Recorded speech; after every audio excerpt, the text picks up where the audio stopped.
மகிழ்ந்தவன் அல்ல கண்ணன்.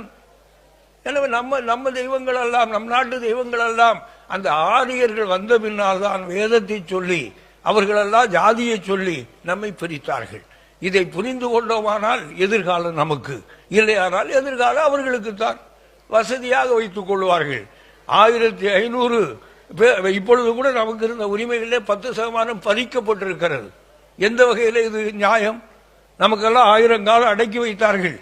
கோயிலுக்கு செல்லக்கூடாது, பள்ளிக்கூடம் போகக்கூடாது, வேதம் படிக்கக்கூடாது.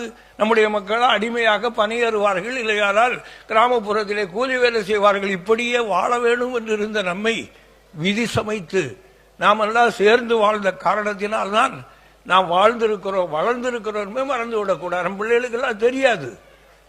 தோல் சிலை போடக்கூடாது என்ன என்று சொல்லிக் கொடுக்கணும். நாமெல்லாம் இந்த தோல்ல போட்டிருக்கிறது ஐயா வைகுண்டர் தலையிலே கட்ட சொன்னார். காரணம், அந்த அரசன் முதல் எல்லோருக்கும் சமம். நான் இதை நீங்கள் ஆட்சியினுடைய அடையாளமாக கந்தை துணியதுக்குள் தந்தேன், தள்ள நிமிர்ந்து போங்கள் என்று தலையிலே கட்ட சொன்னார். எனவே அப்படிப்பட்ட நிமிர்ந்து இருக்கிற ஆற்றலை நாம் கற்றுக்கொண்டதனால்தான் இன்று நாம் வளர்ந்து இருக்கிறோம்.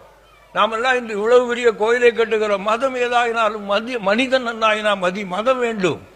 எல்லா மதத்திற்கும் தென்னாடுடைய சிவனை எந்நாட்டவருக்கு இறைவன் என்று சொன்னார்கள். ஆனால் எந்த பெயர் அழைத்தாலும் எப்படி ஆனாலும் மதம், அந்த தெய்வம் ஒன்றுதான் என்பதை நாம் உற்றுணர்ந்து பார்த்து நமக்குள்ளே பேதம் இல்லாமல் வாழ கற்றுக்கொண்டால் சூழ்ச்சி நம்மை ஆட்சி செய்யாது, நம்மளை வீழ்த்த நினைக்காது.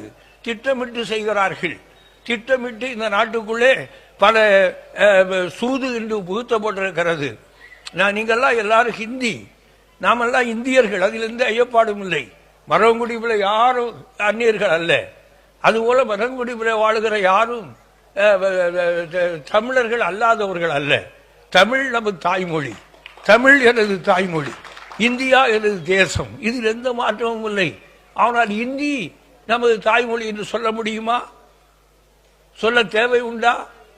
இந்தி படித்தால் வேலை பார்க்கலாம். படித்திருக்காங்க, என்ன வேலை கொடுப்பார்கள்? இந்தி படித்த உடனே என்ன வேலை கிடைக்கும்?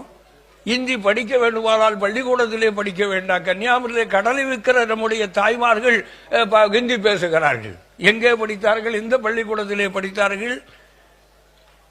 பம்பாயிலே போய் வடை விற்கிற நம்முடைய சகோதரர்கள் ஹிந்தி பேசுகிறார்கள், உருது பேசுகிறார்கள், மராத்தி எங்கே படித்தார்கள்? தேவை நிமித்தமாக எந்த பாடத்தையும் படித்துக் கொள்ளலாம். திணித்து எந்த மொழியும் வரக்கூடாது. இந்தியாவை ஒரு மொழிக்குள்ளே கொண்டு வருவோம் என்று சொல்வதெல்லாம் அது விபரீதமான ஒன்று. எனவே நாம் அதை புரிந்து கொள்ள, இதெல்லாம் ஒன்றும் செய்யாதுன்னு நினைக்காங்க. நம்மை அழித்து போடும், நம்மை கட்டி போடும், நம்முடைய உரிமைகள் இழந்து போகக்கூடாது. எனவேதான் நம்முடைய பாரம்பரியத்தை, வரலாறை திருப்பி பார்க்க வேண்டும். நம்முடைய நாட்டில் மட்டும்தான் மண் சார்ந்த விழாக்கள். இங்கே மருதம், நெல்லை, முல்லை, பாலை என்று சொல்லி அந்த நிலம் சார்ந்த விழாக்கள் தான். அதுபோல மேலை நாட்டில் எடுத்துக்கொண்டால் பருவம் சார்ந்த வேநீர்கால விழா, கோடைகால விழா என்று அவர்கள் பருவம் சார்ந்த விழாக்களை வைத்திருந்தார்கள். ஆனால் நிலையான மண் சார்ந்த வாழ்க்கையும் அதற்கான விளையாட்டுகளும் அதற்கான பாரம்பரியம் அத்தனை நமக்கு இருந்தது. குடி வரப்பு உயர நீர் உயரும், நீர் உயர நெல் உயரும், நெல் உயர குடி உயரும், குடி உயர்ந்தால்தான் கோள் உயரும் என்ற மிகப்பெரிய கொள்கையை கொண்டவர்கள் நாம். ஆனால் இன்று என்ன நடக்கிறது? கோமான்கள், இன்று கார்பரேட்டுகள் நிச்சயிக்கிறது தான் இந்த நாட்டிலே நீதி என்று சொல்லக்கூடிய அநியாயம் நடக்கிறது. இதையெல்லாம் நான் தெரிந்து கொள்ளவில்லையா? நாம் விலை போய் விடுவோம். இப்பொழுது விலை போய்த்தான் இருக்கிறது, விலை பேசப்பட்டிருக்கிறோம். நாம் விலை பேசப்பட்டவர்களாக, விலையடிமைகளாக அந்த காலத்தில் இருந்தது போல அல்ல. இந்த மாற்று முறையிலே வீழ்ந்து விடக்கூடாது என்பதை நீங்கள் புரிந்து கொள்ள வேண்டும். இது நான் என்னுடைய வயது, என்னுடைய அனுபவத்திலே உங்களுக்கு சொல்ல வேண்டிய கடமை. எனவே என் இனம் உயர்ந்த இனம், முந்து மூத்த இனம், எங்கும் தஞ்சம் புகுந்து வந்ததல்ல. இந்த மண்ணுக்கு சொந்தக்காரர்கள், இந்த மண்ணை இழந்து விடக்கூடாது. எனவே பாரம்பரியத்தை கற்றுக்கொள்ள வேண்டும். பொங்கல் என்பது சாதாரண விஷயம் அல்ல.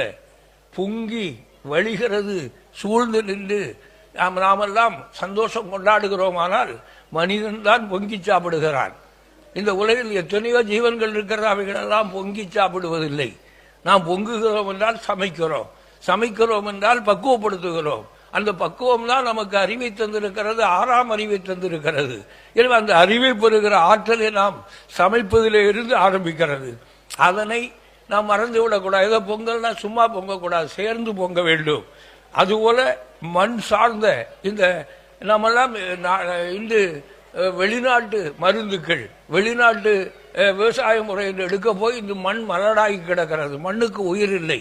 உயிரூட்ட வேண்டுமானால் மீண்டும் இயற்கை வேளாண்மை வேண்டும் என்று உலகம் பேசுகிறது, நாமல்ல, உலகம் பேசுகிறது. எனவே இயற்கையாக விளைந்த பொருள்களை உண்ண வேண்டும். இயற்கையில என்ன செய்தார் நம் முன்னோர்கள்? பூச்சி விரட்டிகளை பயன்படுத்தினார்கள். ஆனால் பூச்சி கொல்லிகளை பயன்படுத்தவில்லை. கொல்லுகிறது விஷம், பூச்சியை விரட்டுகிறது மருந்து. எனவே அதெல்லாம் நமக்கு இருந்தது, அதையெல்லாம் நாம் விட்டுவிட்டோம். அதனால்தான் நாம் அல்லைப்படுகிறோம். அந்த காலத்திலே மிருகங்கள், காட்டு மிருகங்கள் நாட்டுக்கு வந்து விடாமல் இருக்க வேண்டுமானால் ஊருக்கு ஊர் இது போல பகையாட்டம் ஆடினால் யானையும் வராது, புலியும் வராது, ஒன்று உள்ளே வராது. இதை சேர்ந்து எல்லோரும் அடிக்கிற பொழுது அவைகள் காட்டுக்கு ஓடிவிடும்.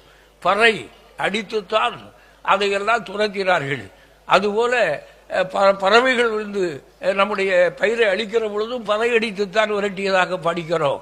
எனவே விரட்டுகிறதா செய்வார்கள், கொல்லுகிற வேலை நமக்கு கிடையாது. எந்த உயிரையும் கொல்லாமை என்ற உயர்ந்த தத்துவம் தமிழுடைய தத்துவம். எனவே அந்த தத்துவத்தை கை கொள்ள வேண்டும். எனவே நாம் நம்முடைய உரிமைகளும் இழந்து விடாமல், நம்முடைய பாரம்பரியம் நமக்கு கற்றுத்தந்த பாதையும் மறந்து விடாமல் இருக்க வேண்டுமானால் இது போன்ற விழாக்களிலே இது போன்ற நிகழ்வுகள், இங்கே ஆடியவர்களெல்லாம் ஆடிய ஆட்டத்தை நாம் ஒவ்வொருவரும் ஆடுமானால் 70 வயதில் கூட நமக்கு முட்டு பிடிப்பு வராது, முதுகு பிடிப்பு வராது. சொல்லுங்க பார்க்கலாம். உடலில் ஒவ்வொரு அங்க வேற